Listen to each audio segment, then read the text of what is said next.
अपराधीଙ୍କ ठारू पादे आगरे रुह महिला विरोधी अपराध एवं साइबर क्राइम उपरे दृढ़ पदक्षेप निय। आज कटक रे 69तम पुलिस ड्यूटी मीट रे जोगदेवा अवसर में पुलिस बाहिनी को एभली किछि परामर्श दैछन्ती मुख्यमंत्री मोहन माझी। मुख्यमंत्री कहिसन्ती जे पुलिस बाहिनी को सशक्त करिबा पई राज्य सरकार प्रतिश्रुतिबद्ध। साइबर थाना नथिबा जिल्ला रे साइबर थाना प्रतिष्ठा कराजिवो। राज्य स्तर रे एक साइबर अपराध शाखा सृष्टि कराजिवो। 4टी जिल्ला रे महिला कोर्ट स्थापन पई नीतिगत निष्पत्ति निया जायतिबा कहिसन्ती मुख्यमंत्री। आईन परिधि भितर रही योजनाबद्ध भावे अपराध करुथिबा व्यक्तिଙ୍କ विरोध में दृढ़ कार्यानुष्ठान नेबा पई पुलिस बाहिनी को परामर्श दैछन्ती मुख्यमंत्री। एही अवसर में पुरी जिल्लार अस्तरंग बलंगा एवं डेलांग पुलिस स्टेशन नूतन गृह को उद्घाटन करथिले मुख्यमंत्री मोहन माझी।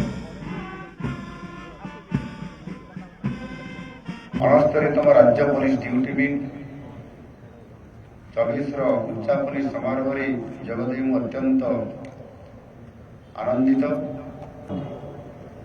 तेणु पुलिस को अपराधी ठारू एक पाद आगे रहा हम।